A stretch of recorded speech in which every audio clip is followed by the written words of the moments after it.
ये आकाशवाणी रायपुर है। छत्तीसगढ़ी समाचार बुलेटिन के संग संगीता यादव के जय जोहार। अब सुनो आज के प्रमुख समाचार। छत्तीसगढ़ में विधानसभा चुनाव के पहली चरण में आज 16 नामांकन पत्र भरे गिस। अब तक कुल 23 नामांकन पत्र दाखिल करे जा चुके हैं। नामांकन भरे के आखिरी तारीख 20 अक्टूबर है।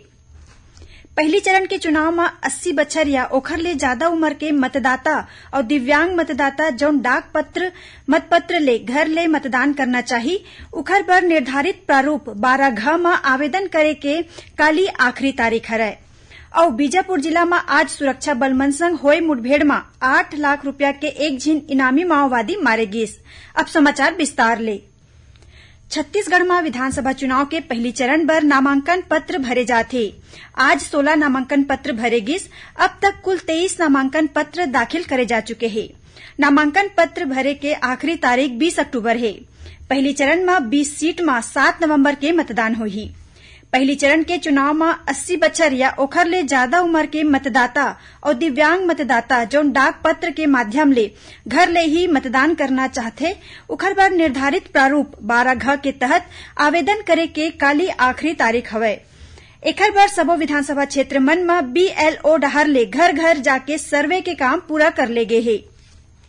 प्रदेश में होवैया विधानसभा चुनाव में ए बखत आदिवासी बहुल क्षेत्र के लोगन घलो अलगे पार्टी बना के चुनाव लड़ही। एखर ओमनहा हमर राज पार्टी के नाव ले एक ठिन नवा राजनीतिक दल के गठन करे हे। पार्टी ह करीबन 50 सीट बर अपन उम्मीदवार उतारे के निर्णय ले हे। एखर तहत पार्टी ह आज उम्मीदवार मन के पहली सूची जारी करे हे, जेमा 19 सीट बर प्रत्याशी के नाम शामिल हे। सूची के अनुसार बस्तर संभाग ले 5, सरगुजा ले 3 और सामान्य सीट में 7 प्रत्याशी मन के नाव के घोषणा करे गे हे। प्रतापपुर ले गीता सिन्हा, सामरी ले परशुराम भगत, लुंड्रा ले अनूप प्रताप टेकाम, खरसिया ले भवानी सिंह सिदार, रामपुर ले कन्हैया सिदार, बिल्हा ले शिव नारायण ध्रुव, मस्तूरी ले सुखराम खुटे, सरायपाली ले बिरितिया चौहान, बसना ले जगदीश सिदार, कसडोल ले परमेश्वरी पैकरा और संजारी बालोद ले विनोद नागवंशी उम्मीदवार होही। उन्हें पार्टी है डोंगरगढ़ ले छतर राम चंद्रवंशी, खुज्जी ले ललिता पैकरा, मोहला मानपुर ले युवराज नेताम, भानु प्रतापपुर ले अकबर राम कुर्राम, कोंडागांव ले पनकू राम नेताम, नारायणपुर ले रामलाल उसेंडी, बस्तर ले लखेश्वर कश्यप और बीजापुर ले अशोक तालंडी ला उम्मीदवार बनाए गए हैं। राज्य में विधानसभा चुनाव बर आदर्श आचार संहिता प्रभावी होए के बाद संपत्ति विरूपण अधिनियम के तहत सार्वजनिक और निजी संपत्ति मन ले 15 अक्टूबर तक 5 लाख ले ज्यादा वॉल राइटिंग, पोस्टर और बैनर हटाए के कार्रवाई करे गे हे। एमा सार्वजनिक संपत्ति ले 3,37,000 और निजी संपत्ति ले 1,63,000 ले ज्यादा प्रचार सामान शामिल है। राज्य के मुख्य निर्वाचन पदाधिकारी रीना बाबा साहेब कंगाले ह बतैन की सबो जिला निर्वाचन अधिकारी मंडहार ले संपत्ति विरूपण अधिनियम के तहत 5,51,000 ले ज्यादा प्रकरण के चिन्हारी करे गे हे। प्रदेश में 100% मतदान सुनिश्चित करे बर स्वीप कार्यक्रम के तहत आने जागरूकता कार्यक्रम के आयोजन करे जाथे। यही कड़ी में जगदलपुर में आज स्वीप कार्यक्रम के नोडल अधिकारी प्रकाश सर्वे हा मतदाता जागरूकता कार्यक्रम के गतिविधि मन के जानकारी लेन। ए दौरान ओमन हा कहिन की उच्च शिक्षण संस्थान मन में वोट संवाद कार्यक्रम और विकास खंड स्तर में जागरूकता रैली के आयोजन करे जाही। उन्हें शहरी और ग्रामीण स्तर में हल्बी, गोंडी और हिन्दी में मतदाता जागरूकता गीत के माध्यम ले मतदाता मन ला प्रेरित करे जाही। संगे संग भीड़ भाड़ वाले सार्वजनिक इलाका मन में EVM मशीन के डेमोन्स्ट्रेशन करे जाही। एखर संग नुक्कड़ नाटक ले मतदाता मन ला मतदान बर प्रेरित करे जाही। उन्हें सारंगगढ़ बिलाईगढ़ जिला में घलो मतदाता जागरूकता कार्यक्रम में सारंगगढ़ के खेल भाटा मैदान में अधिकारी कर्मचारी संग 1,000 ले ज्यादा माइलोगिन मतदाता मन हा दीप उत्सव मनाइन। छत्तीसगढ़ी समाचार बुलेटिन आप मन आकाशवाणी रायपुर ले सुनत हव। छत्तीसगढ़ के खबर ले है आपकी वास्ता और खबर के विश्वसनीयता ले है हमर वास्ता। आकाशवाणी समाचार रायपुर के प्रादेशिक समाचार बुलेटिन के संगे संग हमार समसामयिक कार्यक्रम आप रेडियो के संग अपन मोबाइल में घलो सुन सकत हव। आकाशवाणी समाचार फेसबुक, ट्विटर और यूट्यूब में घलो हावय। हमार फेसबुक पेज हरे Chhattisgarh news on AIR, Twitter handle CGAIR news और हमार यूट्यूब चैनल हरे छत्तीसगढ़ AIR न्यूज। तो अब रेडियो के संगे संग आपके मोबाइल के माध्यम ले हम आप तक पहुंचत हन। छत्तीसगढ़ के हर खबर पर सुनत रहो आकाशवाणी समाचार। अब आगू बाढ़बो बाचे समाचार कोती। सर्वोच्च न्यायालय ह समलैंगिक विवाह ला कानूनी मान्यता देबर विशेष शादी अधिनियम में संशोधन करे ले मना कर दे हे। न्यायालय ह कानून के अंतर्गत समलैंगिक जोड़ा ला शादी करे के अनुमति देबर कानून के धारा 4 ला हटाए ले घलो मना कर दे हे। मुख्य न्यायाधीश DY चंद्रचूड़ के अध्यक्षता में 5 न्यायाधीश के पीठ केंद्र सरकार के ए दलील में सहमति जताए है कि कानून में संशोधन ले दूसर कानून पर असर पड़ सकत है।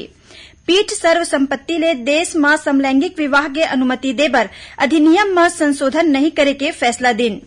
न्यायालय ह केंद्र सरकार ला राशन कार्ड, पेंशन, ग्रेच्युटी और उत्तराधिकारी संग समलैंगिक जोड़ा मन के चिंता बर मंत्रिमंडल सचिव के अध्यक्षता में एक ठीन उच्च स्तरीय समिति गठित करे के सलाह दे है। बीजापुर जिला में आज सुरक्षा बल के संग मुठभेड़ में 8 लाख रुपया के इनामी माओवादी मारे गिस। घटना स्थल ले एक AK-47 राइफल और माओवादी सामान बरामद करे गए है। खबर के मुताबिक माओवादी मन के होए के सूचना में जिला के मद्देड़ थाना ले DRG, बस्तर फाइटर, STF और CRPF के जवान सर्चिंग में निकले रहीन। यही बेरा कोरंजेड और बंदेपरा के जंगल मन में माओवादी मन हा फायरिंग शुरू कर दीस। सुरक्षा बल डहार ले करेगे जवाबी कार्रवाई में एक झिन माओवादी मारे गिस, जेखर 100 ला बरामद कर ले गे हे। पुलिस के मुताबिक ए माओवादी मंदेड़ एरिया कमेटी के सेक्रेटरी रहीस और एखर ऊपर 8 लाख रुपया के इनाम घोषित रहीस। रायपुर पुलिस हा गांजा तस्करी के मामला में बड़का कार्रवाई करत 91 किलो गांजा संग 3 आरोपी मन ला गिरफ्तार करे है। जब्त गांजा के कीमत करीबन 14 लाख रुपया बताए गए है। ए कार्रवाई नारकोटिक्स सेल के टीम डहार ले करेगी। खबर के मुताबिक नारकोटिक्स सेल के टीम ला सूचना मिले रहीस कि कुछ एक लोगन मन हा 4 पहिया वाहन ले गांजा लेके महासमुंद ले रायपुर कोती आवत रहीस। जिला के वरिष्ठ पुलिस अधीक्षक प्रशांत अग्रवाल के निर्देश में रायपुर में नाकाबंदी करके वाहन के जांच करेगी। ए दौरान मंदिर हसौद थाना क्षेत्र के राष्ट्रीय राजमार्ग क्रमांक 53 में सेरी खेड़ी के तीर पुलिस हा एक ठीन वाहन ले 91 किलो गांजा बरामद करीन। पुलिस वाहन ला जब्त करके गिरफ्तार आरोपी मन ले पूछताछ करत है। मिशन इंद्रधनुष अभियान 5.0 के तीसरा चरण धमतरी जिला में 25 अक्टूबर ले शुरू होही। 31 अक्टूबर तक चलैया ए अभियान में 5 बछर के लइका और गर्भवती माई लोगिन मन के टीकाकरण करे जाही। जिला के मुख्य चिकित्सा और स्वास्थ्य अधिकारी डॉक्टर S.K. मंडल है बताइन कि अभियान के दौरान इतवार ला छोड़ के स्थानीय और उप स्वास्थ्य केंद्र, आंगनबाड़ी केंद्र और पंचायत भवन में टीकाकरण सत्र आयोजित करे जाही। एखर बर ग्रामीण और शहरी स्वास्थ्यकर्ता कार्यकर्ता मन ला प्रशिक्षण दे गए है। हरियाणा के करनाल में आयोजित 72वां all India police duty meet में छत्तीसगढ़ पुलिस ला 4 पदक मिले है। एमा ले 2 पदक दुर्ग पुलिस के खिलाड़ी मन ला मिलिस। ए स्पर्धा में दुर्ग पुलिस लाइन में पदस्थ महिला आरक्षक कविता ठाकुर हा वेट लिफ्टिंग में रजत पदक और छावनी थाना में पदस्थ आरक्षक विवेक कुमार पोद्दार हा आर्म रेसलिंग में कांस्य पदक जीते है। ए स्पर्धा में देश भर के पुलिस अधिकारी और कर्मचारी मन हा भाग लेन। भारतीय लेखा और लेखा परीक्षा विभाग CAG के पश्चिम जोन में कार्यालय के पश्चिम क्षेत्रीय कैरम प्रतियोगिता 31 अक्टूबर ले रायपुर में आयोजित करे जाही। 2 नवंबर तक चलैया ए प्रतियोगिता में CAG के पश्चिम जोन में स्थित 10 कार्यालय के टीम हिस्सा लेही। एमा मुंबई, नागपुर, अहमदाबाद, राजकोट, भोपाल, ग्वालियर, जयपुर, गोवा और रायपुर शामिल है। आखिर में प्रमुख समाचार एक घाव फेर। छत्तीसगढ़ में विधानसभा चुनाव के पहले चरण में आज 16 नामांकन पत्र भरेगीस। अब तक कुल 23 नामांकन पत्र दाखिल करे जा चुके हैं। नामांकन भरे के आखिरी तारीख 20 अक्टूबर है। पहले चरण के चुनाव में 80 बछर या ओखर ले ज्यादा उम्र के मतदाता और दिव्यांग मतदाता जौन डाक पत्र के माध्यम ले घर ले मतदान करना चाहिए, उखर बर निर्धारित प्रारूप 12 घाव में आवेदन करे के काली आखिरी तारीख हरय। और एकरे संग छत्तीसगढ़ी समाचार बुलेटिन इहे सिरावत है। जय जोहार।